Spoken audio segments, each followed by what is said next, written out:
네, 감사합니다. 네. 또 이렇게 건강한 모습으로 뵐 수 있어서 너무 좋습니다. 지난주에 제가 주말을 끼면서 급체를 했어요. 그래 가지고 제가 자주 그렇습니다. 그래서 보기보다 조금 예민한 편입니다. 네, 그래서 급체를 한 번씩 하는데 딱 낮에 먹으면서 '체하겠다.' 생각한 게 딱 급체까지 되더라고요. 근데 이게 또 너무 또 이게 감사하게 해석이 되는 게, 내가 주와 함께 교회 가서 강의하는 날 체하거나 아프지 않고 주말에 우리 교회 설교할 때 아팠구나. 이래서 네, 우리 교회에서는 말 못하고 여기 와서 잠깐 말씀을 드립니다. 네, 우리 교회 성도님한테 오해 살 것 같아 가지고요. 네, 오해할 사람은 아무도 없지만 네, 그렇습니다. 이렇게 매주 이제 오니까 오늘 벌써 7주 차 저희가 함께 만나게 되었고요. 오늘 강의까지 이제 들어가면 15주 차가 전체 강의 일정이니까 이제 절반 정도를 이제 이렇게 넘어가는 시점이 되고 있다라고 이렇게 생각이 듭니다. 그래서 저도 이렇게 이제 광주 쪽으로 오는데 낯설지가 않더라고요. 그래서 목사님도 아까 이제 우리 교회 목사님 같기도 하고 이런 말씀 살짝 해주셨는데, 네, 저도 그런 것 같아서 주와 함께 교회 홈페이지 들어가면 섬기는 사람에 살짝 넣어주셔도 되지 않을까. 네. 네, 15주 지나면 빼면 되니까요. 네, 그런 생각까지도 살짝 들 정도로 또 이렇게 너무 좋습니다. 목사님 말씀하신 대로 힘겨운 이제 또 시점을 보냅니다. 지난주에도 한번 제가 언급했지만 우리가 15주 말씀 읽는 가운데 계속 은혜를 누리면서 처음처럼 막 기대가 되고 벅차고 읽을 때마다 내가 이 말씀을 읽는구나, 이런 마음들이 진짜 오래 가지 않아요. 그래서 우리 지금 마음의 상태도 보더라도 이렇게 버티면서 읽어가시는 분들도 꽤 많으실 거라고 생각이 듭니다. 목사님 그렇게 말씀하셔도 나 좋은데요? 그러면 너무 감사한 거죠. 하지만 그렇지 않더라도 우리가 이 말씀을 내가 다시 붙잡고 이 자리에 설 수 있다라는 거, 그것 자체가 하나님이 나한테 주시는 은혜다. 내 의지 넘어 그 깊은 곳에서 성령님께서 계속 흔드시고 나를 깨우쳐주고 계신다라고 생각해 주시면 좋을 것 같습니다. 사실 몸이 아프고 그리고 또 여러 가지 마음이 복잡해지면요, 여러분 이 짧은 이제 30 며칠 동안의 시간 속에서도 한번 뒤돌아 보십시오. 제일 먼저 딱 멈추게 되는 게 성경 통독이더라고요. 내가 마음이 조금만 복잡해지고 내 건강이 조금 이상이 생겨가지고 마음이 무너지면은, 또 아무것도 하기 싫다 이러면은 딱 하나님 말씀 읽는 것부터가 멀어지고 멈춰지는 부분들이 있더라고요. 네, 우리 주와 함께 교회 분들 보니까 얼굴에 나 안 그런데 이런 표정이라서 안심도 되지만요. 제가 만났던 분들이 그런 분들이 많았어요. 그래서 한편으로는 이해도 되면서 또 한편으로는 안타까운 마음들이 있었습니다. 중도에 포기하시는 분들이 대부분 그렇게 하나님의 말씀을 잠깐 멈추게 되는 상황들이 생겼는데, 또 이끄는 이끄미로서는 그거를 가지고 제가 막 정죄하거나 아니면은 하실 수 있습니다라고 강력한 것보다는 제가 주로 선택하는 거는, 지금까지 함께 읽어줬던 것도 너무 감사하고 또 성도님에게 그 은혜가 분명히 자리 잡아 있을 거라고 격려해드리고, 다음번에 또 시도할 수 있게 다시 펼치실 수 있게 제가 권해드리는 입장으로 많이 말씀을 드리는데요. 여러분 그래도 지금 매주마다 조장님들이 올려주시는 조장방에 제가 들어가 있거든요. 조장방에 그렇게 읽었던 체크표를 이렇게 동그라미 친 거 확인표를 보면은 그래도 많은 조가 모두 다 동그라미가 다 돼 있어서 한 번씩 클릭해서 이미지 보면 마치 제가 환공포증에 걸릴 것처럼 동그라미가 막 이렇게 돼 있는 거를 보게 되거든요. 그래도 너무 좋습니다. 그래서 우리가 끝까지 또 힘을 내셨으면 좋겠고요. 이번 주차는 특별히 우리가 욥기부터 시편 이렇게 해서 지금 욥기 들어가셔서 내용적으로는 약간 불편하게 느껴지실 수도 있겠지만 고난에 대해서 우리가 계속해서 보게 되니까요. 하지만 내용은 짧아서 은혜입니다라고 설명하는 또 분들이 계실 거예요. 맞습니다. 시편으로 넘어가면서 제가 중간중간 또 말씀드리겠지만 저희가 이제 좀 분량은 줄어들었고, 혹시나 중간중간 못 읽었던 분량이 계시는 분이 있다면 이번 시기에 이 시가서를 읽어 내려갈 때 시간이 그만큼 줄었으니까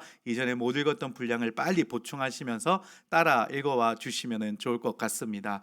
이번 주하고 다음 주는요, 저희가 시편을 중심으로 해서 쭉 가기 때문에 제가 시편 같은 경우에는 주로 강의할 때 이렇게 합니다. 매 장마다 매 시편마다의 내용을 설명하거나 이해시켜 드리는 것이 큰 의미가 없다라는 생각이 들었습니다. 왜냐하면요, 여러분 나중에 시편을 읽으시면서 우리는 이렇게 한번 읽었으면 좋겠어요. 정말 내가 기도하는 마음으로 이 시편을 쭉 읽어 내려가는 통독의 시간이면 좋지 않을까 해서 상세하게 설명드리는 내용보다도 큰 줄기로서 제가 안내를 해드리다 보니까 이번 주 다음 주의 내용보다 또 제가 또 다르게 준비한 내용들이 좀 있기 때문에 그 내용을 같이 곁들여서 함께 같이 강의를 구성해 보았습니다. 여러분 가지고 계시는 교재 바로 지금 7주차 바로 펼치신 분들도 계실 건데요. 여러분 기억하실 거예요. 첫 주에 시간이 조금 부족해서요. 제가 오리엔테이션 뒤에 성경에 대해서 설명해 내온 조금 분량이 5페이지, 6페이지, 7페이지에 있는데 그 부분을 오늘 한번 먼저 같이 살펴보면 좋겠다라는 생각이 듭니다. 그래서 여러분 이 5페이지에 보시면 성경이 우리 손에 오기까지라는 부분이 있습니다. 이 부분을 한번 같이 살짝 빈칸도 있기 때문에 보면서 같이 이 부분을 채워보도록 하겠습니다. 자, 성경이 우리 손에 오기까지 이 부분은 저번에 읽었던 것 같은데요. 그래도 한번 같이 읽어보겠습니다. 하나님께서 성경의 저자들을 어떻게 하고 중간에 어떻게 넣어야 된다고 말씀드렸고요. 어떻게 감동하셨는지는 놀라운 신비입니다. 성경을 인류에게 주신 하나님 계시입니다. 그래서 성경은 인류에게 주신 하나님의 계시입니다 라고 완성된 계시다라고 말씀을 드렸습니다. 그래서 첫 성경의 기록자라고 저희가 추측해 볼 수 있는 분은 바로 모세이지요. 그래서 일부를 제외하고 구약 성경 모두가 바로 유대인들의 언어인 히브리어로 기록이 되어져 있다. 구약 성경은 히브리어로 되어 있고 신약 성경은 헬라어로 기록이 되어져 있고 부분 아람어로 기록되어져 있는 부분도 있습니다. 자, 내용을 본다면은요. 저희 이거 한번 쭉 했었죠. 이 부분은요. 예, 그러면 그 다음 장 넘기실까요? 네, 구속사적 관점으로 성경 읽기. 이제 다양한 방법으로 성경 읽기를 우리가 할 수 있는데요. 지금은 우리가 쭉 읽어 내려가면서 그냥 이 내용도 살펴보지만은 성경에 대한 전체적인 강의의 중심으로 흐름을 보면서 우리가 말씀을 읽고 있습니다. 그런데 나중에 이제 1독, 2독, 3독을 하다 보면은 여러 가지의 그 주제를 가지고 성경을 읽을 수가 있는데요. 제가 이제 많은 시중에 나와 있는 좋은 책들을 이렇게 살펴보면서 이런 관점으로도 말씀을 읽을 수 있구나라고 찾아본 내용들을 잠깐 몇 가지 언급해 드리려고 합니다. 먼저는 구속사적 관점으로 성경 읽기입니다. 구속사 하면은 교회에서 여러 번 이 단어를 들어서 익숙하긴 한데 조금은 추상적으로 떠 있는 듯한 느낌을 받으신 분들을 계실 거예요.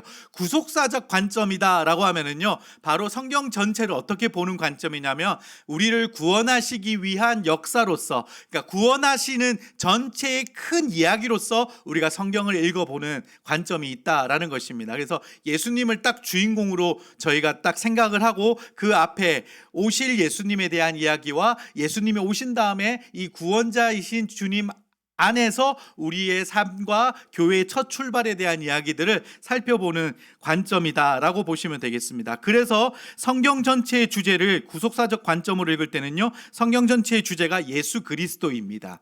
예수 그리스도라고 한번 적어 보실까요? 그리고 성경은 약 1600년에 걸쳐서 40여 명의 기록자들이, 그 40여 명의 기록자들이라고 적을 때는 칸이 조금 부족할 테니까요, 옆에 넘치시더라도 이렇게 적어 주시면 되겠네요.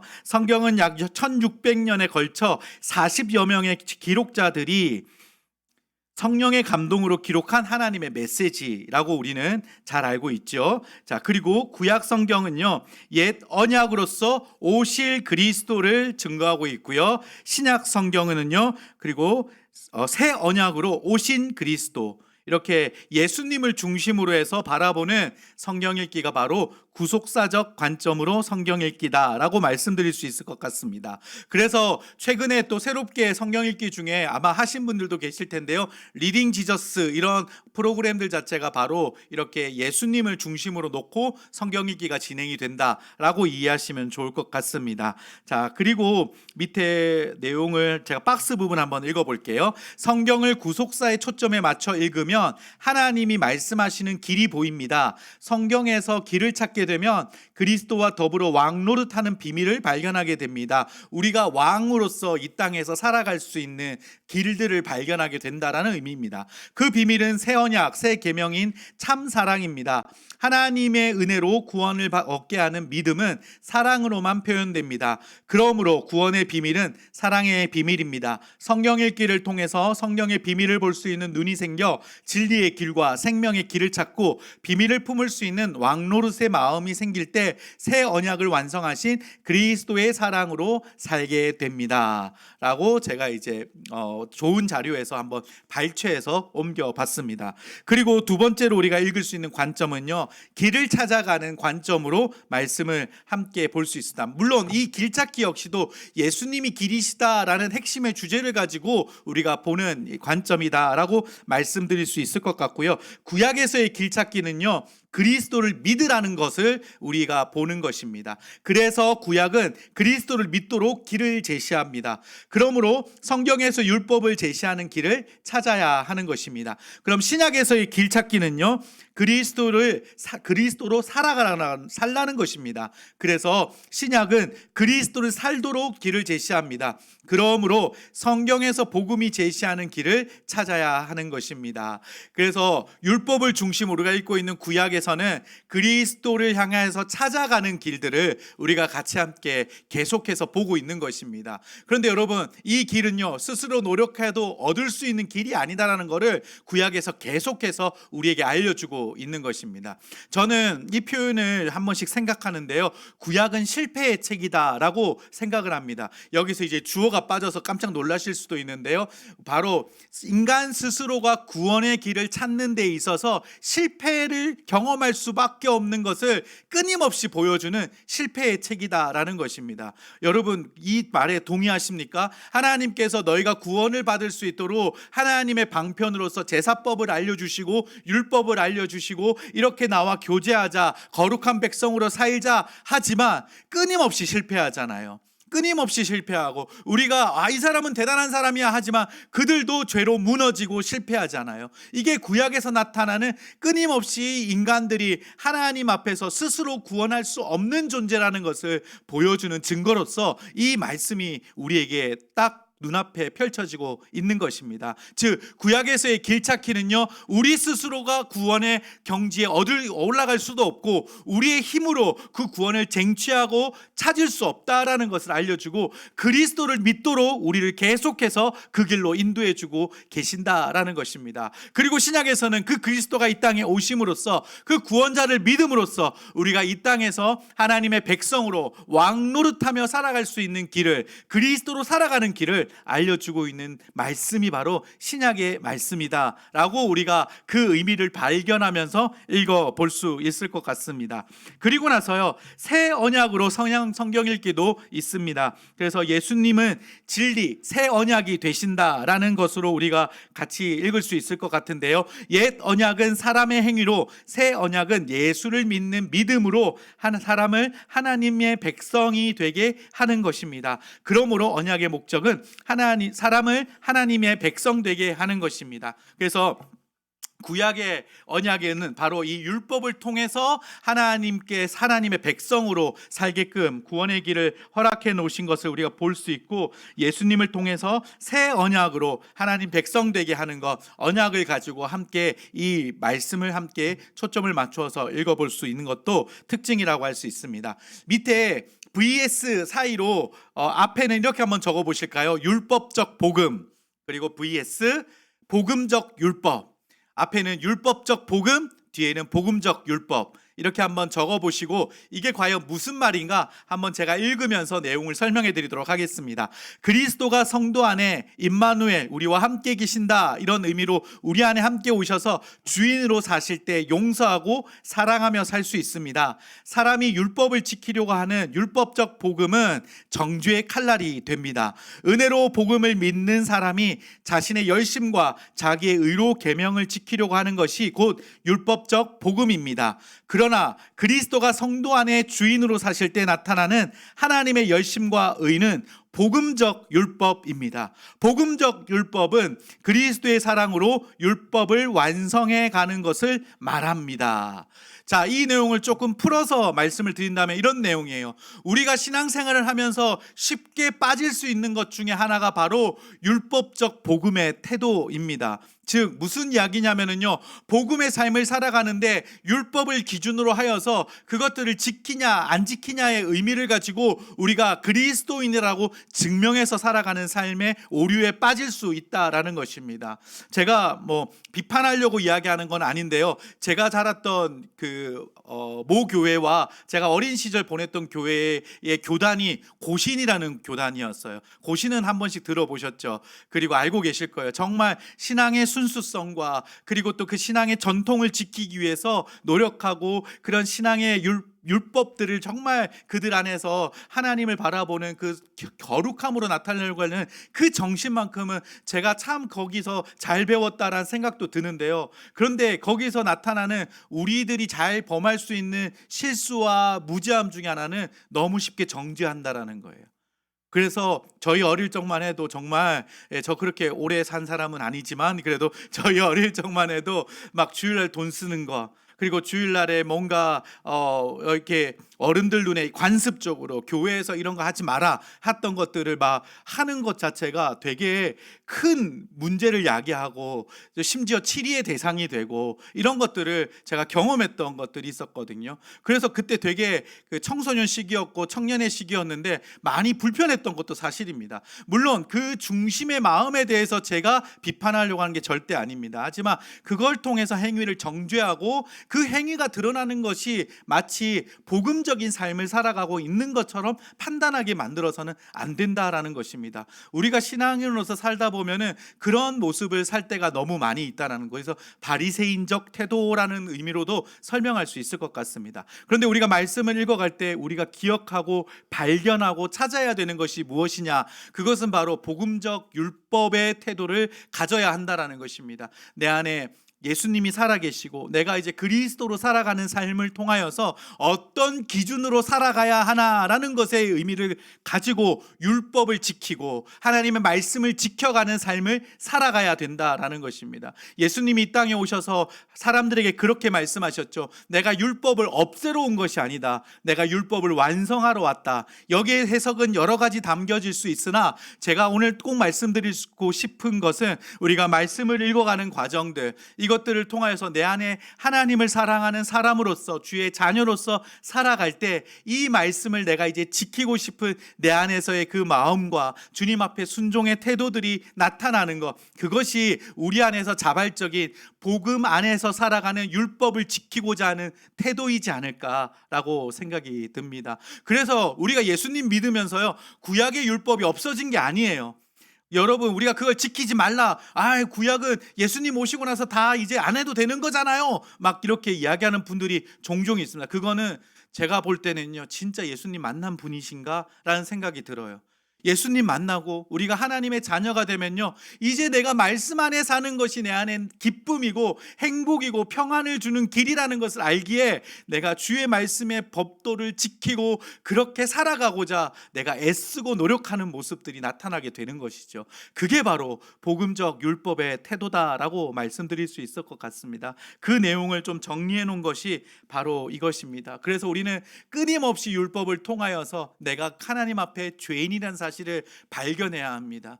내가 주의 말씀을 읽을 때마다 내가 다시 이 말씀을 볼 때 내 삶에서 이것들을 지키지도 못하고 내가 이것과 어긋난 삶을 살고 있다라는 거, 그러면서 나를 포기하라는 의미가 아니라 나 이거밖에 안 돼 이렇게 생각하는 게 아니라 하나님, 내 힘으로는 절대로 주의 말씀 앞에 설 수 없는데 그리스도 때문에, 내가 주님이 약속하신 그 피 흘리심 때문에 내가 용서를 받고 주님 앞에 또 섰습니다. 내가 이 예배의 자리 나올 수 없는 존재인데 바로 예수님 때문에 그 은혜로 내가 이 자리에 앉아 있습니다 라는 그 겸손한 고백이 우리가 율법 앞에 선 자로서 복음의 고백으로서 나타나는 우리의 모습이 아닐까 생각이 듭니다. 하나님의 은혜가 아니면 구원받을 수 있는 존재가 아니다라는 하나님 앞에 그 고백으로 나아갈 수 있게 되었으면 합니다.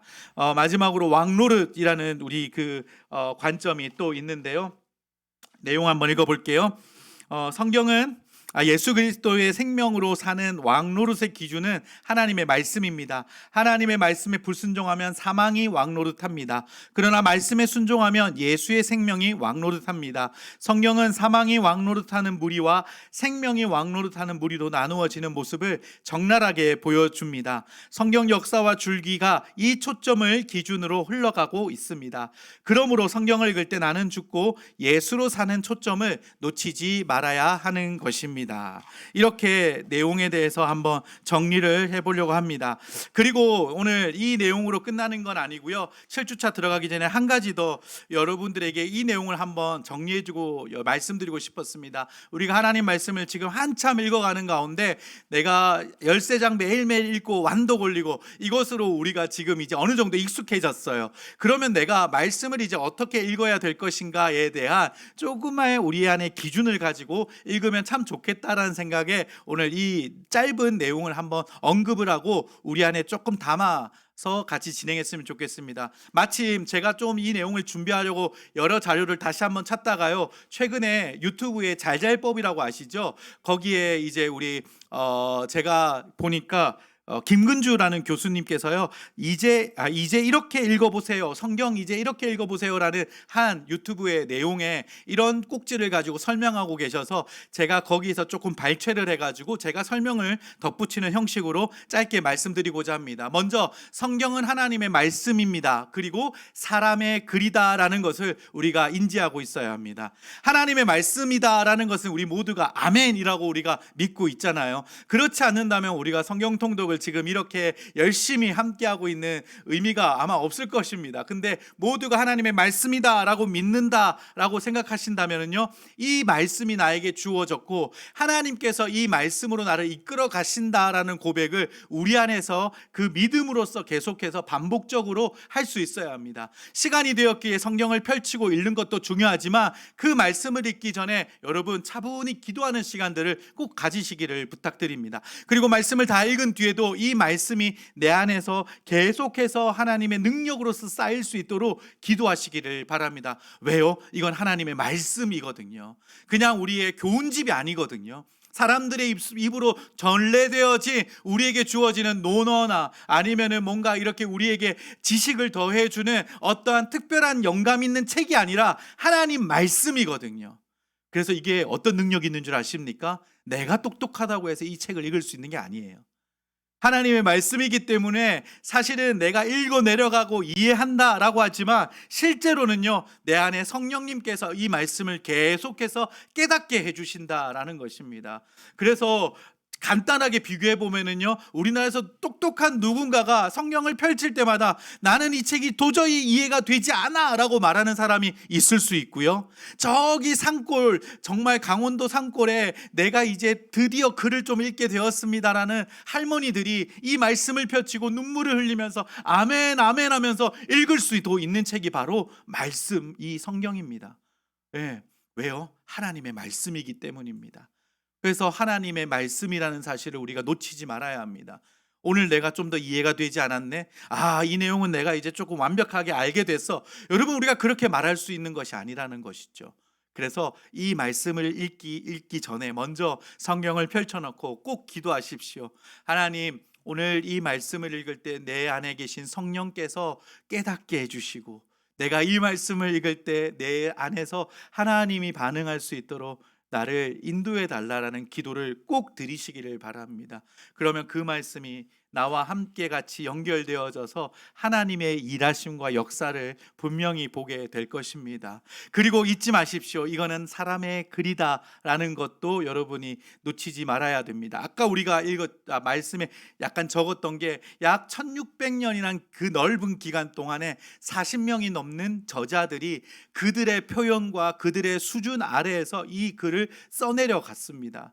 우리가 그것을 성령에 감동되어서 성경을 기록하였다라는 말로 여러분이 익히 많이 들으셨을 것입니다. 사람의 글이다라는 표현은 무엇이냐면은 도구로 사용되어진 사람을 통하여서 이 글이 기록되어졌고 그 사람들의 특징과 그 사람들의 위치와 환경들에 의해서 이 글들이 표현되어졌다라는 것을 우리가 인지하고 있어야 되는 것입니다. 그래서 여러분이 놓치지 말아야 될 것은 하나님의 말씀이면서 또 완벽한 사람의 글이다라는 것입니다. 사실 이 말에는요 조금은 어폐가 있는 것처럼 느껴질 거예요. 마치 이런 거죠. 예수님이 이 땅에 오셔서 우리가 믿음으로 이 예수님을 향해서 어떻게 고백하죠? 완벽한 하나님이시면서 완벽한 사람으로 이 땅에서 사셨다라고 우리가 그렇게 고백하잖아요. 이 성경에 대해서도 우리가 이렇게 고백할 수 있는 것입니다. 이 책은 하나님의 말씀이면서 완벽한 또한 하나님이 사람을 통해서 쓴 사람의 글로서 우리에게 주어졌다라는 것을 우리가 알고 성경을 봐야 할 것입니다.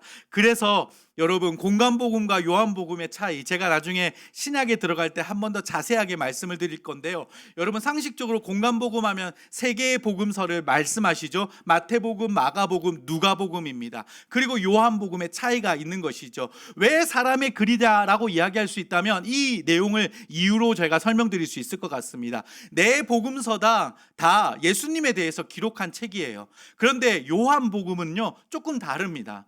요한복음은 이미 세 개의 복음서가 기록되어진 초대교회에서 구전으로나 아니면은 베껴가면서 이 복음서가 널리 퍼지고 있는 상황에서 사도 요한이 제자들을 통하여서 사도 요한 선생님, 이제 예수님의 제자 중에 당신밖에 실존하는 사람이 없는데 당신이 죽게 되면은 우리는 살아계셨던 예수님의 이야기를 실제로 증인처럼 들을 수가 없습니다. 그러니까 이 세 복음서 외에 또 다른 내용들이 무엇이 있는지 알려주십시오.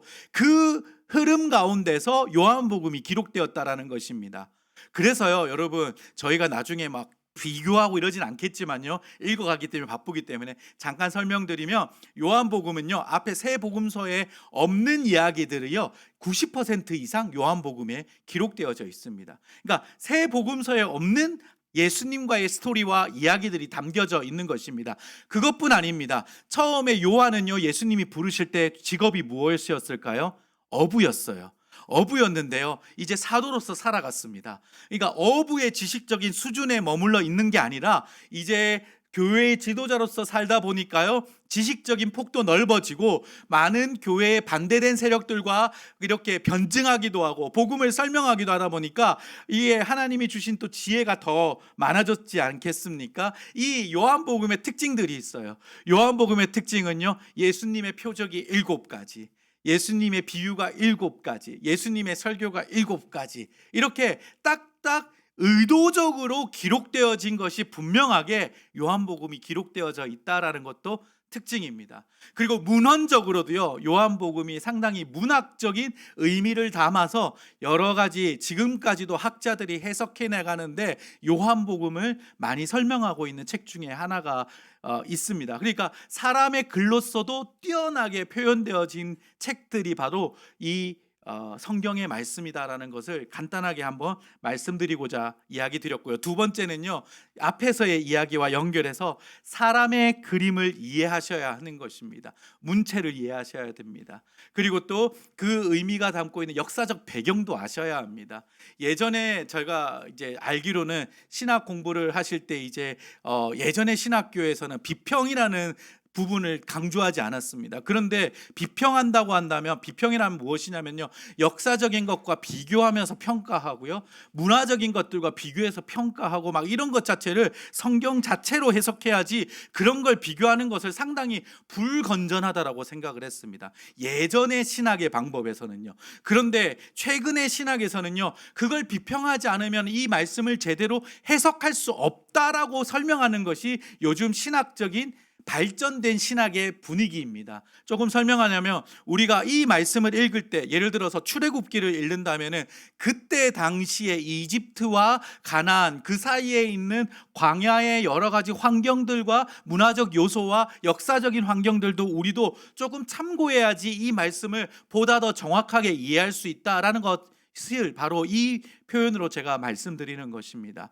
그래서 우리가 이렇게 때로는 성경을 읽을 때 비교하면서, 그러니까 비평을 하면서 읽는 방법들, 지금 당장 우리가 이것들을 전문적으로 뭔가 자료를 참고할 수는 없지만 그런 것들도 우리 안에서 갖추어질 때 말씀을 좀 더 풍성하게 볼 수 있다라는 것도 참고해 주시면 좋겠습니다. 나중에 아마 목사님, 담임 목사님뿐 아니라 주하고 함께 교회 교육자분들이 이제 각 권별로 성경 공부를 인도하시거나 아니면 큐티 앞에 이 말씀을 어떻게 읽을 것인가라는 강의를 하실 때도 다 이런 요소들을 같이 접목해서 여러분들한테 상세하게 각 권마다 설명해 주시는 내용들이 분명히 있을 것입니다.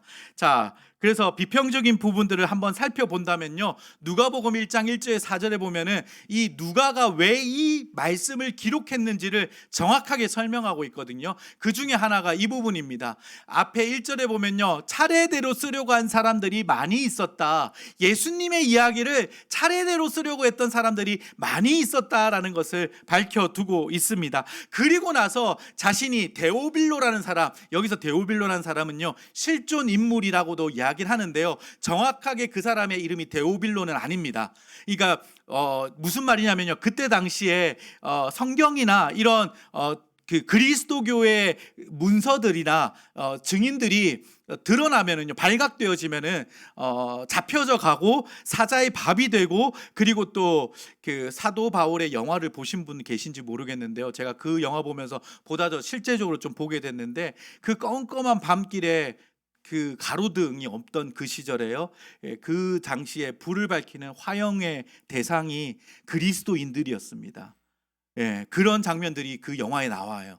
그러니까 어두컴컴한 길에 밝히기 위해서 죄인들을 달아가지고 화형을 시키는데, 그걸 그리스도인들이 그렇게 당했던 것이죠. 그러니까 발각되면 이런 일들이 생겨요. 그렇기 때문에 문서들을요, 대부분 약간 뭐라고 할까요? 암호처럼 그리스도인들만 알아볼 수 있게 이런 표현들을 쓰거든요. 그러니까 특정인을 대상으로 쓰는 건 맞지만 그 사람의 이름을 바로 등장시킨 것이 아니라 어떤 고귀한 관직에 있는 이 그리스도인이 되었던 누군가에게 누가가 이 예수님에 대해서 상세하게 기록한 내용을 전달한 것이 바로 이 누가복음, 데오빌로 각하에게 썼다라는 표현으로 이해하시면 될 것 같습니다. 그래서 3절 말씀에 보면은요, 존귀하신 데오빌로 각하, 저도 이 모든 일을 처음부터 자세히 조사하였으므로 이 일을 각하께 차례대로 기록하여 드리는 것이 좋다고 생각합니다.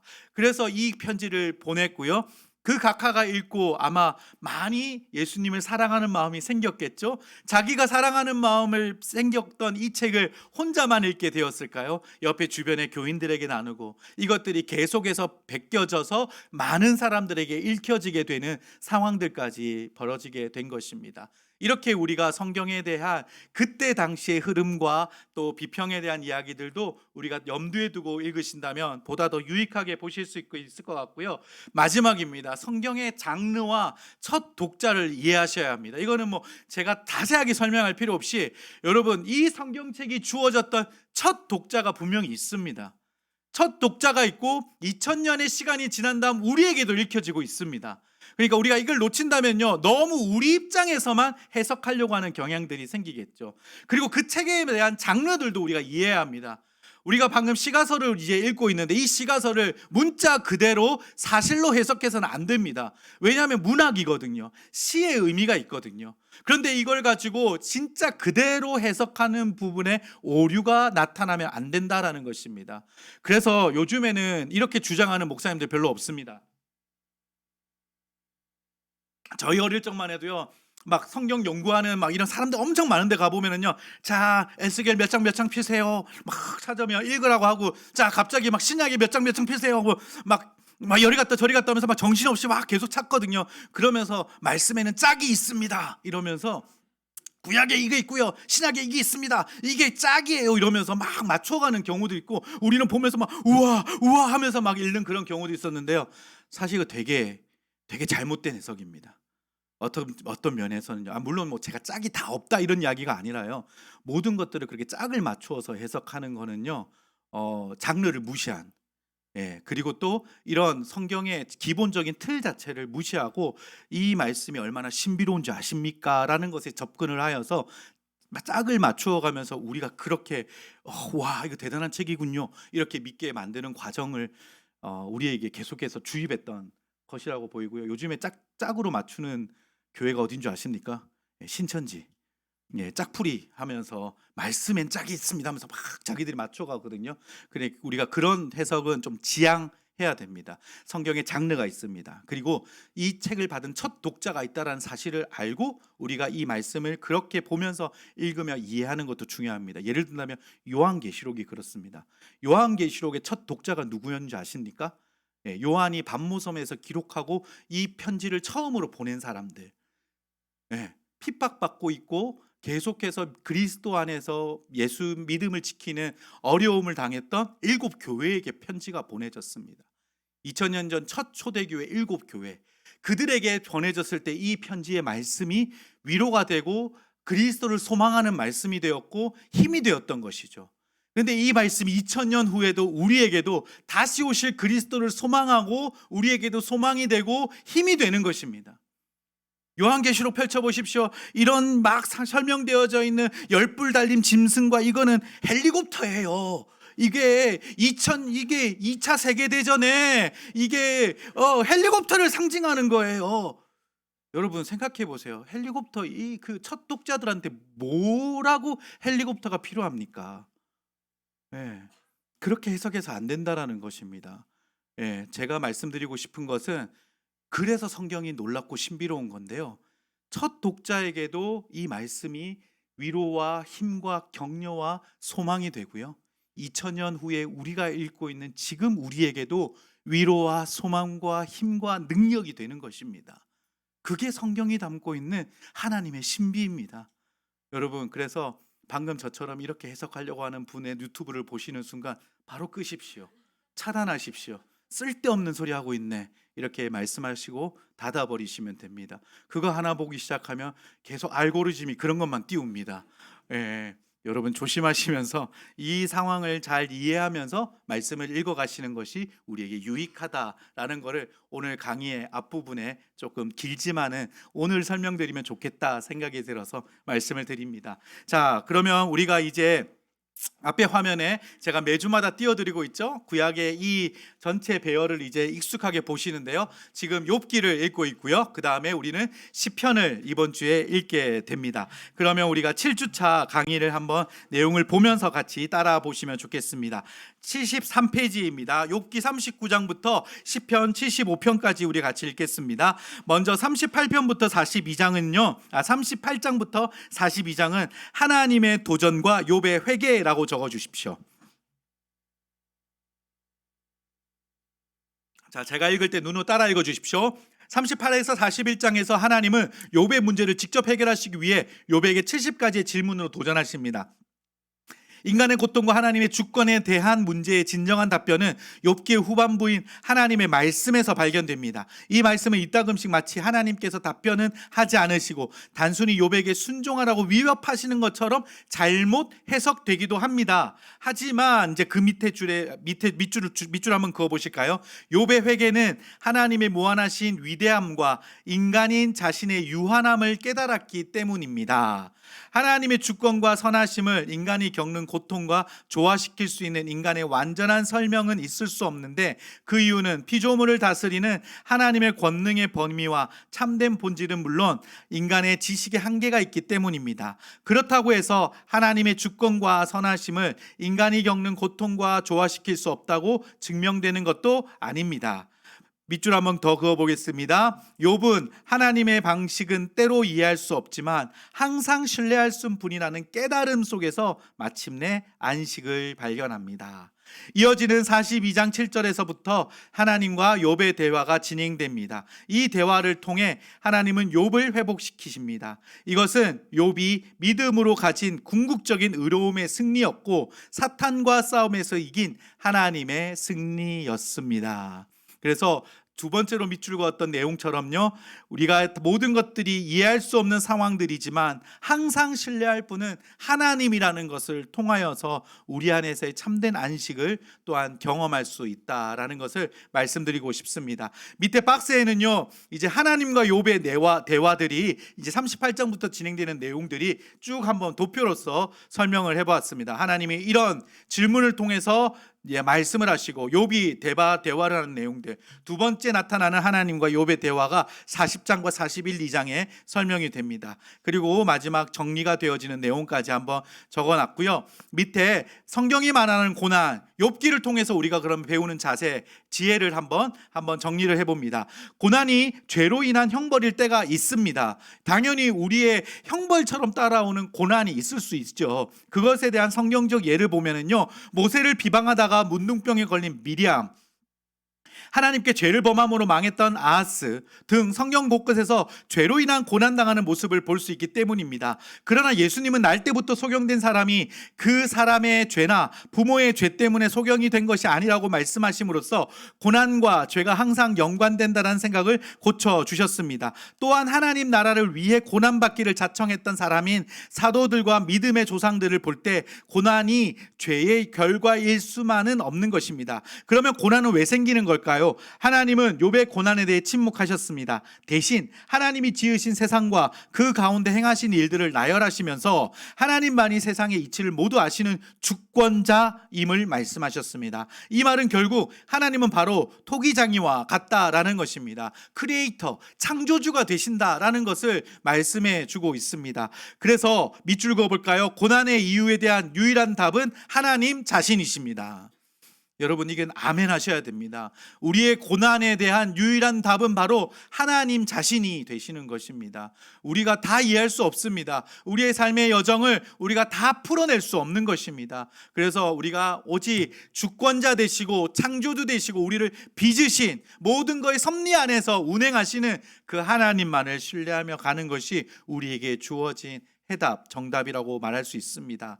다시 밑줄 그어볼까요? 하나님은 무슨 일이든지 권리를 가지셨고 피조물인 우리는 어떤 상황에서도 하나님만 신뢰하고 섬겨야 함을 알려주고 있습니다. 이것이 바로 고난의 신비입니다. 우리는 하나님의 절대 주권을 인정하고 그것에 순복하는 믿음까지 자라가야 합니다. 그래야 하나님 나라가 그곳에 이루어진다라는 것입니다. 이어서 이제 고난의 유익을 한번 살펴볼까요? 고난의 유익, 먼저 첫 번째, 고난을 통해 자신의 죄악을 깨닫고 그리고 돌이키며 주의 율례를 배우게 됩니다. 그래서 고난을 통해서 나의 죄와 나의 연약함을 깨닫게 되고 하나님의 다스림, 하나님의 말씀에 내 삶에 또 이렇게 들어오시는 것들을 배우게 되고 알게 되는 것입니다. 두 번째는요, 고난당하는 다른 사람을 이해하고 위로할 수 있게 됩니다. 우리가 주변에서 교제하고 다락방에서나 또 이런 여러 가지의 나눔을 통해서 내가 예전에 경험했던 고난의 시간을 누군가가 고난 경험하고 있을 때 다양한 설명이 아니더라도 내가 그 마음을 알고 같이 손잡아주고 눈물 흘려주며 같이 기도할 수 있는 마음, 위로의 마음들이 우리 안에 있을 때가 있지 않나요? 그것이 바로 고난이 우리에게 또한 주는 유익이다라고 말할 수 있을 것입니다. 세 번째, 고난을 통해 예수님의 순종을 배우게 됩니다. 그리고 네 번째, 예수님이 당하신 고난에 동참하는 영광을 누리게 됩니다.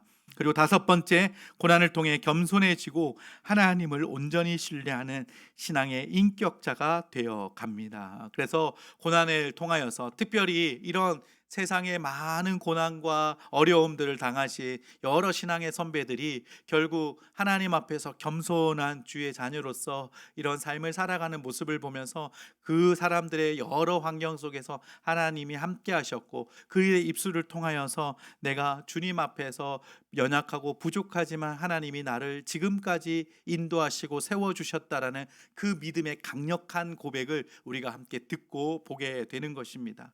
고난이 봐도 이렇게 우리를 더욱더 하나님의 백성으로서 더 가까이 가게 만드는 유익함들이 있다라고 보시면 될 것 같고요. 고난을 당할 때 가질 태도가 있습니다. 네 가지인데요.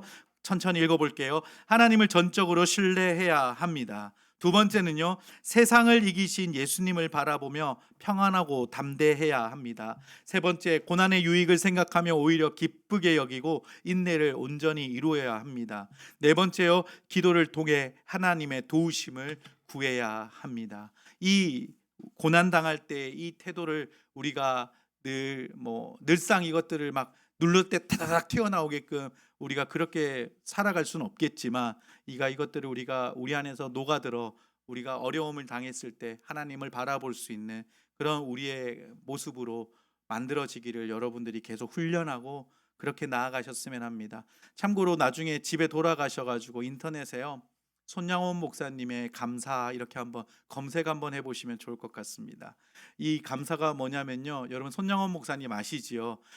여러 가지 소록도 안에 애양원을 만드셨고 이런 여러 사역들이 있지만, 그분의 히스토리 가운데 가장 강력한 우리가 알고 있는 히스토리는 두 아들이 순교를 당하고 나서 그 아들이 장례식장에서 손양원 목사님이 감사 제목을 그곳에서 낭독하십니다. 그 내용이 이제 인터넷 찾아보시면 나오거든요. 고난 당했던 그 한 영혼 앞에 그 영혼이 주님을 바라보며 감사의 내용을 어떻게 고백하고 있는지 나중에 한번 찾아보시면 좋을 것 같습니다. 자, 이어서 밑에 볼까요? 고난 당한 사람에게 하나님이 하시는 일과 우리가 해야 할 일들이 있습니다.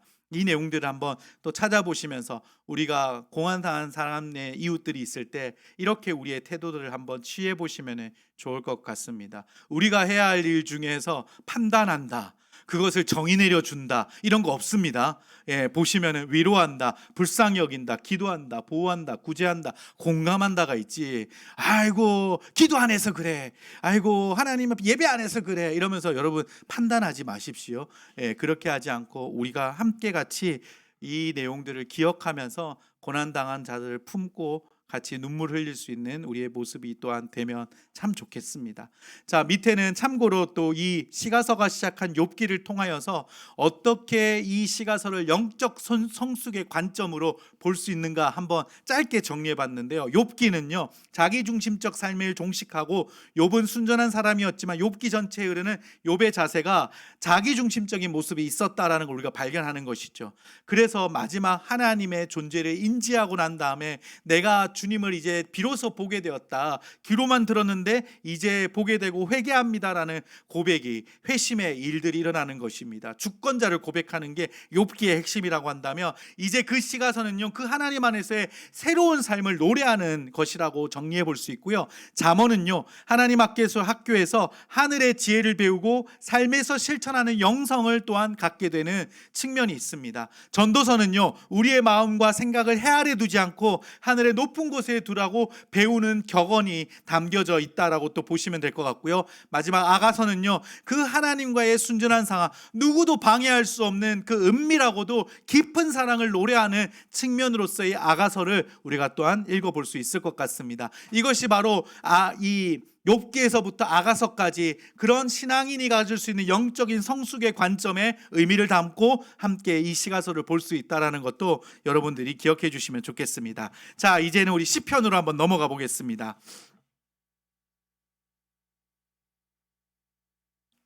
시편 옆에 한번 적어볼까요? 예수 그리스도는 우리의 목자. 시편 하면 대부분의 많은 분들이요, 시편 중에 가장 좋아하는 시편이 무엇입니까? 물어봤을 때 많은 분들의 퍼센테이지는 시편 23편을 이야기하실 거라고 생각합니다.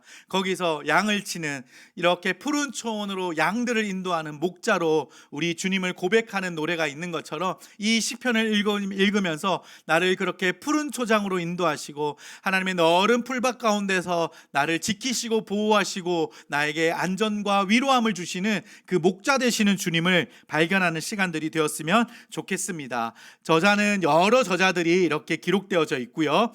주제는요, 하나님을 향한 예배와 찬양이라고 말씀드릴 수 있고요.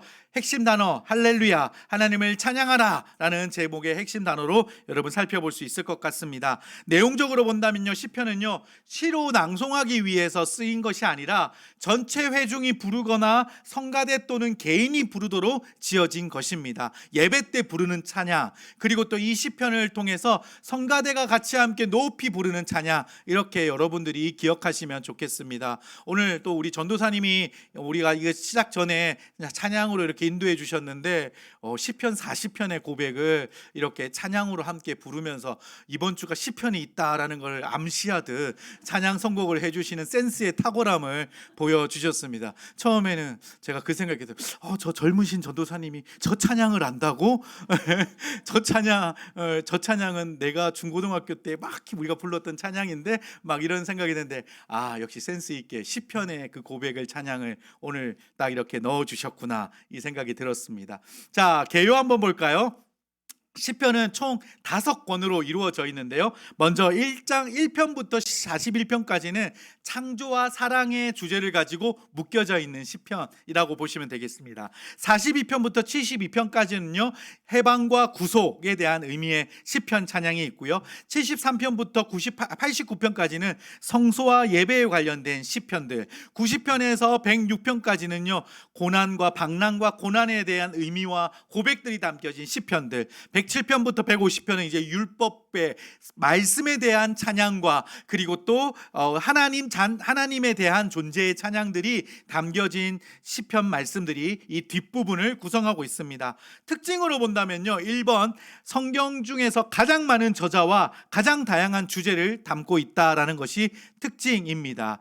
예수님께서 이사야와 함께 제일 많이 인용하신 말씀이기도 하고요. 4번에 지난주에 잠깐 언급했는데요, 성경에서 가장 짧은 장인 117편 2절로 구성되어 있고요.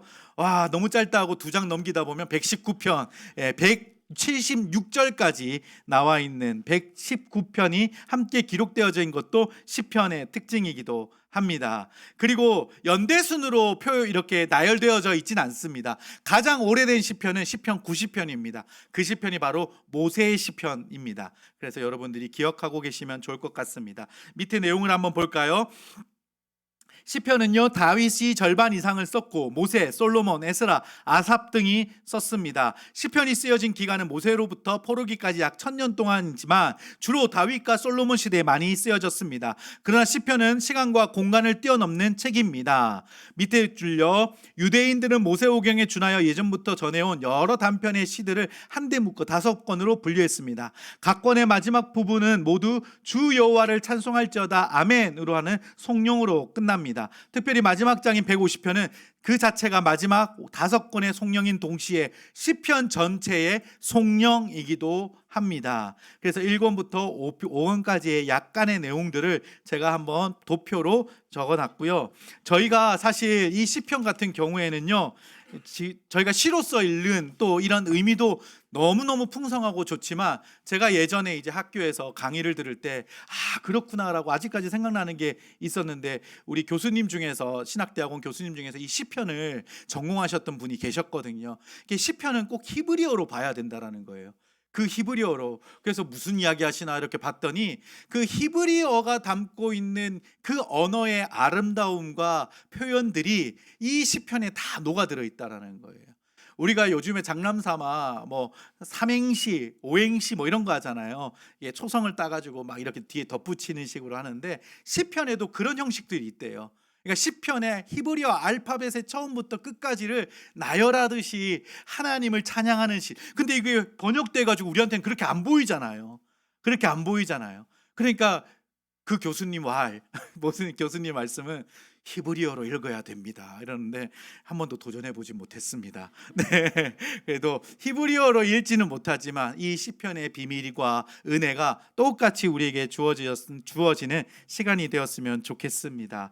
자, 시편의 내용을 내용별로 분류하면 4가지로 나눌 수가 있는데요. 76페이지 맨 위에요. 한번 적어볼까요? 4가지. 첫 번째는 경배, 두 번째는 감사, 세 번째는 회개, 네 번째는 간구입니다. 내용별로 본다면 경배의 시, 감사의 시, 회개의 시, 간구의 시, 이렇게 구별해 볼 수가 있습니다. 자, 그리고 밑에 문단요. 시편을 읽을 때 기억해야 할 중요한 구분이 있습니다. 밑줄 그어 보겠습니다. 오랜 시대에 걸쳐서 하나님의 백성들은 시편을 소중히 여겨왔는데, 왜냐하면 매우 많은 시편들이 보통 사람을 위해 말하고 있기 때문입니다. 어떤 특정한 위대한 인물을 말하는 것이 아닙니다. 바로 일반 사람들의 삶 속에 녹아 있는 하나님과의 내적 만남들, 그 깊은 만남 속에서 나타나는 그 깊은 영성의 고백들. 그래서 시편을 읽다 보면은요, 막 처음부터 하나님을 찬양하는 시가 안 나오는 시편도 수두룩합니다. 하나님, 저 사람 꼴보기 싫어요. 저 사람 좀 없애주세요.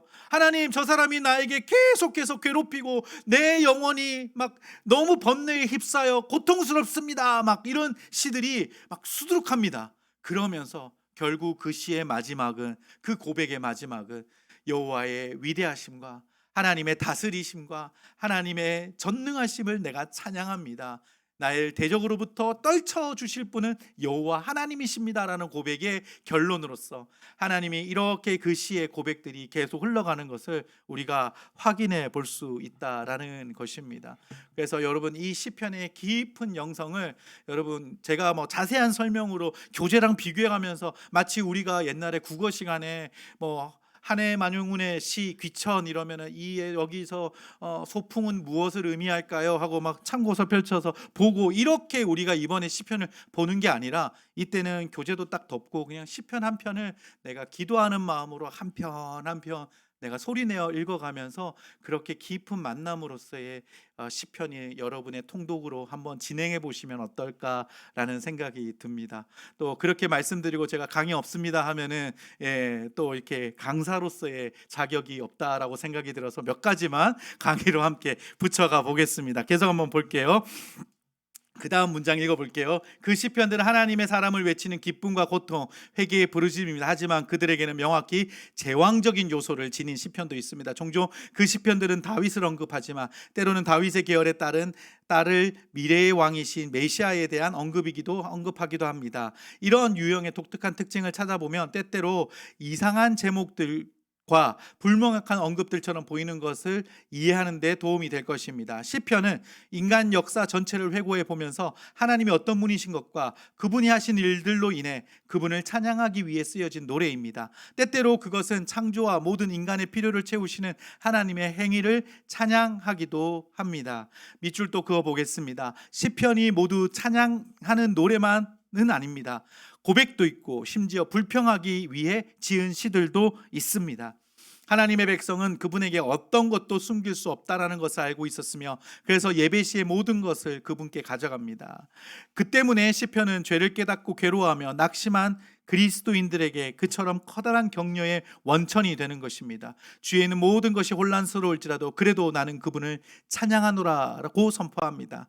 그러나 시편은 단순한 노래가 아닙니다. 시편은 노래이면서 기도입니다. 시편은 읽혀지는 것이 아니라 사용되어져야 합니다. 왜냐하면 기도와 찬양은 입술이 아니라 행동이기 때문입니다. 시편을 포함한 구약 중에 사랑받는 장이 바로 시편 23편입니다. 가장 위대한 찬송시는 103편, 104편입니다. 하나님의 속성, 전리전능, 영원불명, 무소부재를 가장 잘 나타내는 성경의 부분이 시편 139편입니다. 아까 말씀드린 것처럼 성경에서 가장 긴 시편은 119편이고 117편이 가장 짧습니다. 가장 깊은 개인적 고백을 표현한 시는 시편 51편입니다. 다윗이 밧세바를 범한 후에 눈물로 침상을 적신 후고 회개의 기도가 이 시편 51편에 담겨져 있는 시편이죠. 이렇게 우리가 시편의 의미들을 살펴보면서 읽을 터인데요. 이제 시편의 이해를 돕는 4가지 정도를 제가 교재를 통해서 설명드리겠습니다. 먼저 시가 제시하는 표제를 통해서 역사적 맥락을 제시합니다. 시편의 150편 중에서 115편, 115편은요 편집자의 표제가 표시되어져 있습니다. 이게 무엇이냐면 여러분 시편을 펼치시면요 시편 몇 편 옆에 이렇게 세 표현으로 옆에 설명이 붙어져 있습니다. 무엇 할 때 부르는 노래, 아니면은 어떤 듣을 때 지은 찬송, 이런 식의 의미가 담겨져 있기 때문에 그 시편이 언제 지어졌다라는 역사적인 부분들을 115편의 시편은 우리가 확인해서 볼 수 있다라는 것입니다. 그리고 나타나는 여러 용어들, 조금 낯선 용어들이 있는데요. 옆에 보시면 마스길, 테일라, 미즈모르, 쉬르, 믹담, 테필라, 시가온, 그 다음에 셀라, 이런 뜻을 여러분들이 한번 살펴보시면서 이런 의미로 그 노래에 마치 이렇게 뭐라고 해야 될까요? 그 노래를 북돋는 여러 가지 표기로서 여러분들이 한번 보시면 좋겠습니다. 뭐 판소리 할 때 옆에서 판소리 하시는 분들이 얼씨구 좋다 이렇게 옆에서 계속 추임새를 넣는 것처럼 이 표현들이 그렇게 함께 어우러져 있다라는 것도 여러분들이 보시면 좋겠습니다. 자, 그리고 2번입니다. 2번 밑에서 세 번째 줄이죠. 이스라엘 예배 의식의 특정적인 면을 고려해야 합니다. 여호와의 백성이 찬양과 기도로 그분을 노래하는 시편에서 우리는 예배의 중심에 대해 깨닫게 됩니다. 그 예자가 고쳐져 있나요? 제 거는 안 고쳐져 있어서 혹시 애자로 돼 있으면 예자로 고쳐주시고 예배의 중심에 대해 깨닫게 됩니다. 시편이 강조하는 예배는 하나님의 선하신 본성과 사랑, 그리고 우리를 위한 그분의 놀라운 행위를 회상함으로써 살아계신 하나님께 초점을 맞추는 예배입니다. 자, 세 번째로 우리가 시편의 이해를 돕는 세 번째는요, 시편들이 갖는 특정한 구조와 주제를 고려해야 합니다. 시편의 시는 히브리 문학을 근거로 한 탁월한 문학 작품입니다. 그래서 히브리 시의 특징이 병행법과 이합체를 이해합니다. 이런 것들이 아까 제가 초반에 설명했던 히브리만의 고유한 문화 속에서 등장하는 표현들인데요. 병행법은 한 줄 또는 한 행이 다른 줄이나 행과 대꾸를 이루는 것이고, 이합체는 각 시행을 히브리 알파벳 순서를 따라 짓거나 앞에 글자를 모으면 하나의 말이 되도록 만드는 것, 이런 것들이 이제 시편의 구조 안에 담겨져 있다는 것입니다. 네 번째는 메시아 사상을 고려해야 합니다. 시편들 중에서 여러 편의 시가 왕으로 오실 메시아, 종으로 오실 메시아, 그리고 하나님 아들로 오실 메시아를 묘사한 예언적 노래들이 기록되어져 있다라는 것도 참고해 주시면 좋겠습니다. 자, 그럼 우리가 이번 주에 들어갈 시편 1편 앞에 이렇게 적어볼까요? 지혜의 시편이라고 적어주시면 되겠습니다.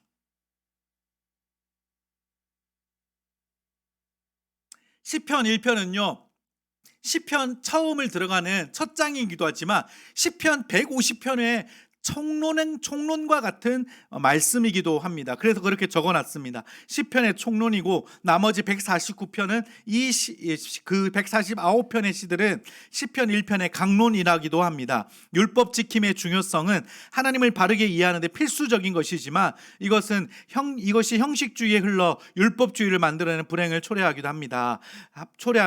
율법 지킴을 강조하는 이유는 이스라엘이 주변 나라들의 우상 숭배를 쫓고 여호와의 율법을 헌신짝같이 버렸기 때문에 여호와의 진노를 초래했고, 심판을 받아 적과 꿀을 흐르는 가나안 땅에 쫓기는 불행을 당했습니다. 여호와의 율법을 사랑치 않고 그 율법을 배신했기 때문입니다. 포로 귀환 후에 이스라엘의 시편들은 이러한 뼈저린 각성 가운데 여호와의 율법을 사랑을 강조하는 시편 1편을 찬송가의 서두에 배치했을 것입니다. 여호와 찬양자는 진정 여호와의 말씀을 생명으로 사랑하는 자여야 한다는 것입니다. 그 밑에 줄 한번 밑줄 그어보겠습니다. 시편 1편은 하나님의 백성이 하나님을 예배함으로 행복을 받는 길이 무엇인가를 보여주는 시입니다. 계속 밑줄 그어볼까요? 행복한 사람이나 나쁜 사람의 꼬임에 따라가지 않는 사람입니다. 여호와의 가르침을 즐거워하고 밤낮으로 그 가르침을 깊이 생각합니다 라는 것입니다. 이때 깊이 생각하다, 묵상하는 단어가 히브리어로 하가인데, 단순한 관념적으로만 생각하는 것이 아니라 더 적극적으로 그 생각하는 바를 실천하는 데까지를 포함하는 의미로서의 묵상을 말합니다.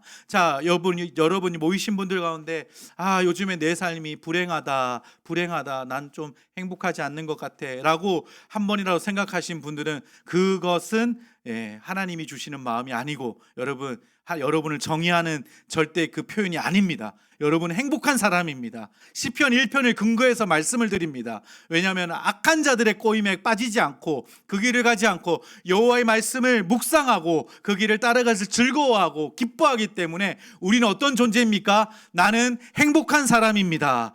그 사실을 꼭 놓치지 마십시오. 여러분은 불행한 존재가 아니라 나는 행복한 사람입니다 라는 사실, 여러분이 주입하는 내용이 아니라 시편 1편에서 하나님이 여러분에게 그렇게 말씀해 주시는 것입니다. 나는 행복한 사람입니다. 그렇게 위로받고 힘을 얻으셨으면 좋겠습니다. 자, 시편 2편은요, 제왕시입니다. 새 왕의 등극을 축하하는 시고요. 3편은요, 압살롬을 피해서 도망 다닐 때 썼던 시입니다. 그리고 4편부터 6편, 9편, 10편, 11편, 12편, 13편은요 다윗의 애가입니다. 밑에 한 줄 읽어볼게요. 다윗의 애가는 주로 다윗이 도망 다니며 공경에 처했을 때 여호와를 의지하며 기도하는 마음을 기록한 시이다 해서 여러 가지 묘사들이 나타나는 것이 여기 특징입니다. 반석, 요새, 피난처, 구원자, 방패, 구원의 뿔, 나의 등불, 이런 식의 표현들, 그리고 쭉 나열되어져 있는 여러 가지 표현들이 이 다윗의 애가 안에 담겨져 있습니다. 그 내용 중에서 4편부터 6편, 9편, 10편, 11편부터 13편 어떤 시인지 제가 짧게 정리해서 적어놨습니다. 나중에 한번 꼭 읽어보시면 되겠고요. 시편 8편은요. 시편 8편은 여러분 잘 아시는 창조 찬양입니다. 여호와 우리 주여 주의 어찌 아름다운지요 막 하는 그 찬양 아시죠? 그 찬양의 가사의 고백이 바로 이 시편 8편의 내용이라는 것을 여러분 보시면서 창조하신 만물에 대한 인간의 역할과 중요성을 묘사하는 찬송시로서 하나님의 능력과 영광은 그분이 창조하신 인간과 피조물 속에 드러남과 창조주로서 여호와의 위엄과 성품을 찬양합니다. 이렇게 하는데요. 어제 저희 교회에서 이제 제자 훈련이 저녁에 있었어요. 자랑 하나 하려고 잠깐 이야기를 꺼내는데요. 저희 제자 훈련 받는 분들 중에서 커플이 있거든요. 저희 교회는 남자 여자가 이렇게 좀 같이 다 제자 훈련을 받고 있습니다. 조금 우리 주와 함께 교회와는 안에 커리큘럼이 조금 다른데요. 이제 그 커플 남자 여자 그 섞여 있는 분들 중에서 커플이 있는데 이분들이 지지난주에 결혼을 했어요. 결혼을 해가지고요. 예, 지난주는 저희가 저의 스케줄 때문에 처음에 공지했는데 이제 온라인으로 강의를 하니까 목사님 너무 기가 막히게 타이밍에 맞았네요. 한번 결석해서 벌금 낼 뻔했는데 그 목사님 온라인 하신다고 해가지고 우리 신혼여행 기간이었어요. 막 이랬는데 그럼 언제 도착해요? 그 다음 주 화요일 날 도착해요 이러더라고요. 그래가지고 야 어떻게 기가 막히게 또 제자 훈련 하는 날 도착하네요 라고 제가 쫙 말을 했거든요. 그랬는데 어제 놀랍게도요 30분 시작하고 30분 뒤에 그 두 명이 오더라고요. 들어와가지고 어디서 왔냐고 제가 했더니 두 분이 씩 웃으면서 로마에서 왔어요 이러더라고요. 와, 이분들의 열심이 로마에서 비행기를 타고 인천 도착하자마자 캐리어만 집에 갖다 놓고 제자 훈련 받으러 인사동에 온 거예요. 그래서 우리 제자 훈련 받는 분들 다 박수치고 선물 없냐고 막 이래가지고 그래서 로마에서 사온 초콜릿 같이 나눠 먹고 막 했는데 어땠냐고 딱 묻는 순간 첫 번째 단어가 뭐가 나왔냐면 하나님의 창조하심과 그분의 아름다우심에 탐복할 수밖에 없었습니다 하는 거예요. 왜요? 갑자기 신혼여행하면 둘이 행복했고 즐거웠고 이야기해야 되는데 왜요? 했더니 그들이 이번에 갔던 코스가 유럽을 중심으로 해서 가는데 마지막에 로마에서 바티칸에 들어가고 그리고 또 그 성 베드로 성당을 보고 그리고 박물관에서 천지창조를 보고 천지창조는 성 베드로 성당에 있나요? 제가 아직 안 가봐서 네 그래서 막 여러 가지 이야기를 하면서 자기들이 그걸 보면서 하나님을 찬양할 수밖에 없고 그 설명을 듣는데 하나님의 은혜에 잠길 수밖에 없었다라는 고백을 앉자마자 물어보는데 그 말이 줄줄 나오는데 이분들이 은혜 받고 온 거예요. 신혼여행 기간 동안에 너무 좋더라고요.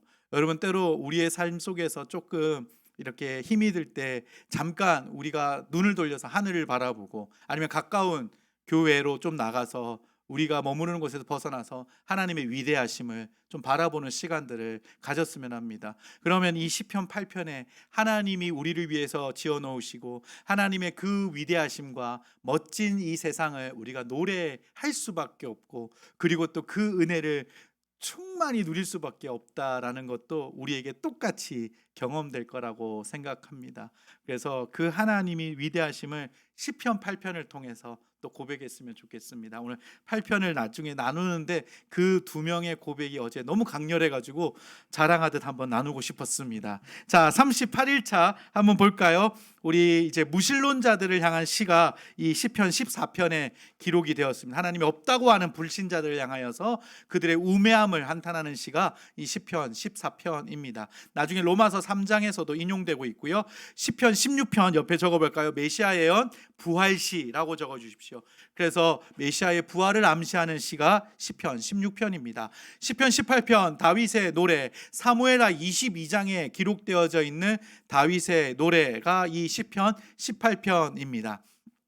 그리고 이 22편은요 메시아 예언 가상 7원의 의미가 담겨져 있는 또 이 예언이 담겨져 있는 시편이 시편 22편입니다. 자, 39일차 시편 23편부터 우리가 35편까지 한번 볼 건데요. 우리가 잘 아는 시편 23편을 우리가 39일차에 읽게 되고요. 25편은요 죄에 눌려 고통을 받을 때 쓴 시, 30편은 성전 낙성가, 그리고 35편은 다윗의 탄원시가 기록되어져 있습니다. 자, 이렇게 해서 39일차를 또 우리가 함께 시편을 같이 읽으면서 넘어가 보도록 하겠습니다. 자, 37편 41차에 읽게 되는데요. 37편은 악인의 번영에 대하여서 하나님 앞에 질문을 던지고 그리고 하나님의 말씀을 함께 고백하는 시인데요. 제가 내용 읽어볼게요. 시편 37편에서 우리는 신학의 하나의 큰 과제인 신정론을 살펴볼 수 있습니다. 이 이야기는 하나님의 초월적 속성, 전지전능, 영원불변, 무소부재, 완전 거룩에도 불구하고 그를 믿고 의지하는 그리스도인이 왜 고난을 받아야 하는가가 바로 이 신정론의 이야기입니다. 이 신정론은 영어로 이런 것인데, 그 뜻은 그리스도로 신과 정의, 이게 정의가 하나님의 정의에 대한 이야기로 이해하시면 될 것 같습니다. 신정론, 하나님은 과연 선하신 분인가? 선하신 분인가? 이런 의미를 담고 있는데요. 제가 그 박스의 내용을 한번 읽어볼게요. 무신론자 혹은 신을 거부하는 자들이 흔히 제기하는 질문 중에 하나가 바로 하나님이 과연 계시는가, 그리고 계시다면 하나님은 과연 의로우신 분인가 하는 것입니다. 그들이 제기하는 논리는 타락한 세상에 악이 성행하는 이유는 하나님이 안 계시든지 아니면 악을 물리칠 능력이 없든지, 그것도 아니면 하나님은 악을 방관하시는 악하신 분일 것이라고 주장하는 논리가 있지요. 과연 그럴까요? 그리스도인이라는 하나님을 부정하는 이 질문에 분명히 대답할 준비가 있어야 합니다. 성경은 욥기, 시편, 선지서 등에서 이 문제를 다루고 있습니다.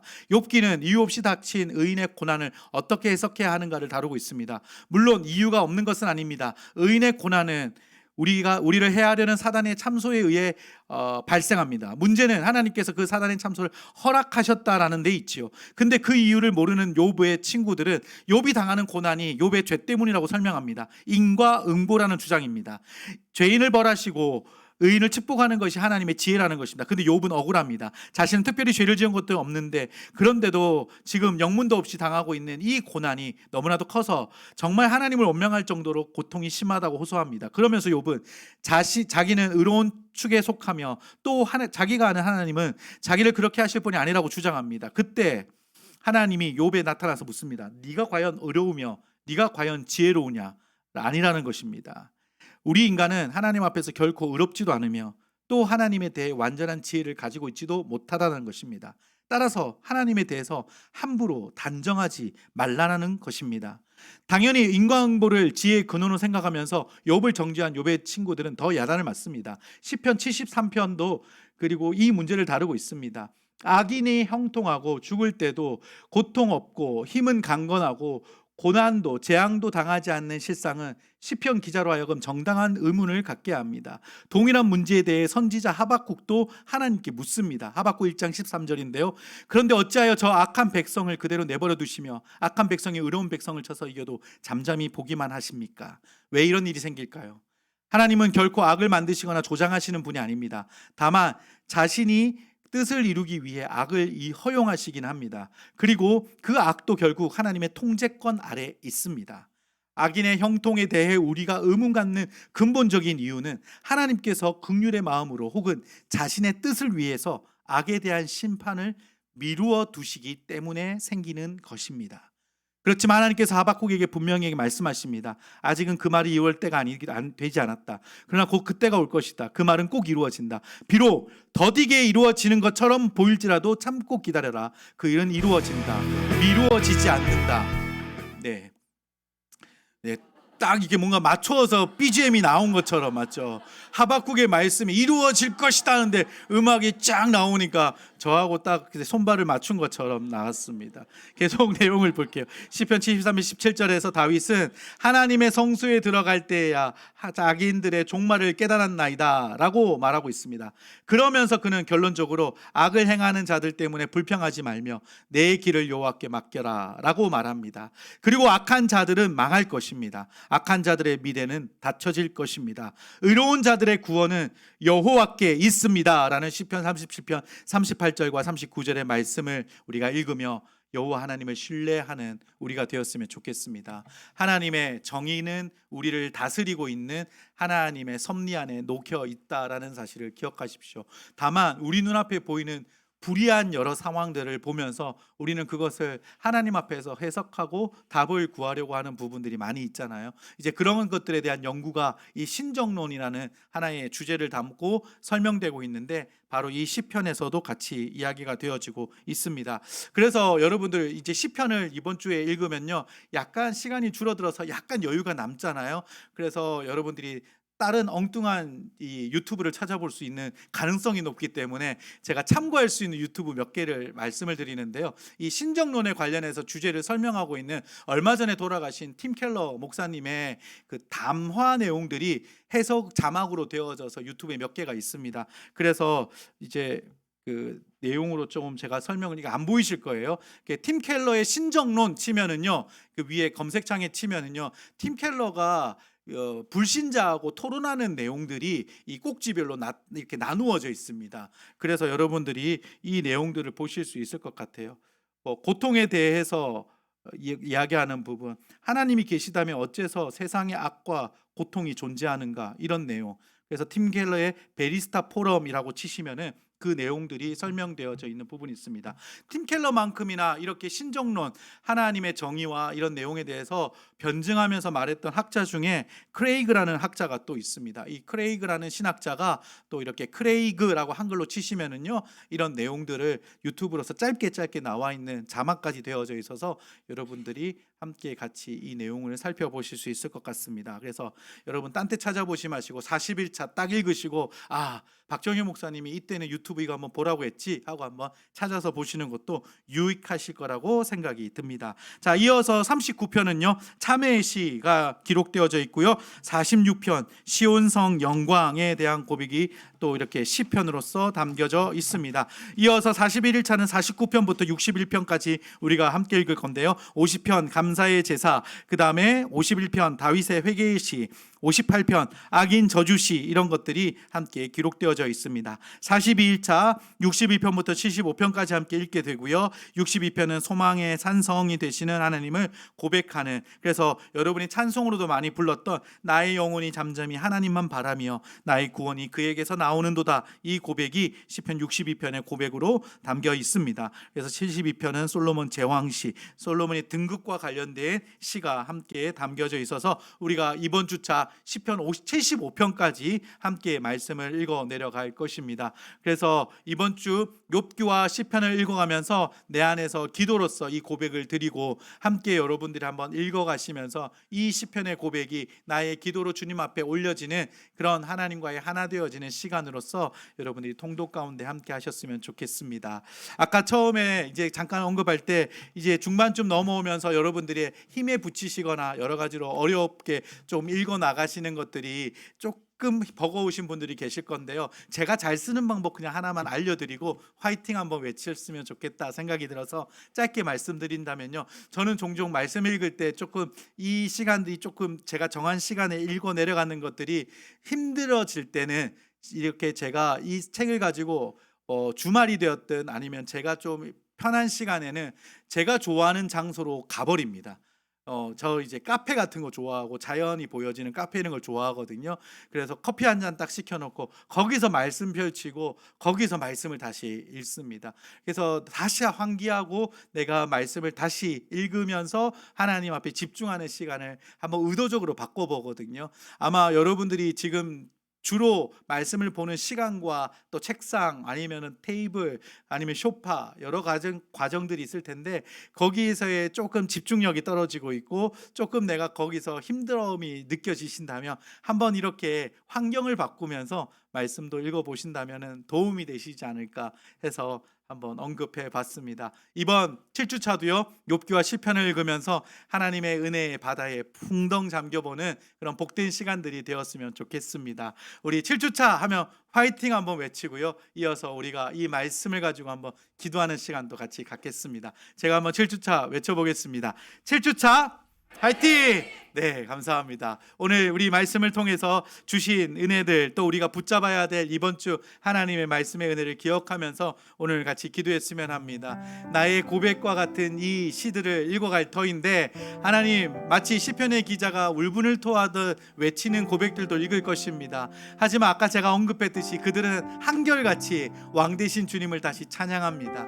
하나님, 내 삶도 그렇게 되기를 원합니다. 내 안에서 물음표가 던져지고 답답하고 지루한 일상처럼 여겨지고 내가 구하는 것들이 아직 이루어지지 않는 그런 시간들 앞에 멈춰 있는 것처럼 느껴질지라도 내 고백으로서 주님을 인정하고 그 일을 이루실 주님 앞에 내가 나아가겠습니다. 그 당신을 내가 신뢰합니다. 하나님만이 나의 주인 되시며 하나님만이 내 문제의 해결자가 되시며 하나님만이 내 모든 것들을 이끄실 분이심을 내가 믿습니다 라는 것을 이 시편을 읽어가며 더 확신에 찰 수 있도록 주님 나를 인도하여 주시옵소서. 확신 가운데로 나를 이끌어 주시옵소서. 우리 그런 마음을 가지고 주님 말씀을 통해서 나의 확신의 길로 이끄실 주님을 우리가 의지하고 기대하며 함께 같이 기도하도록 하겠습니다. 살아계신 하나님, 하나님의 은혜를, 하나님의 사랑을 우리가 때로는 의심하고 우리 안에 넘어지는 우리의 여정들이 있습니다.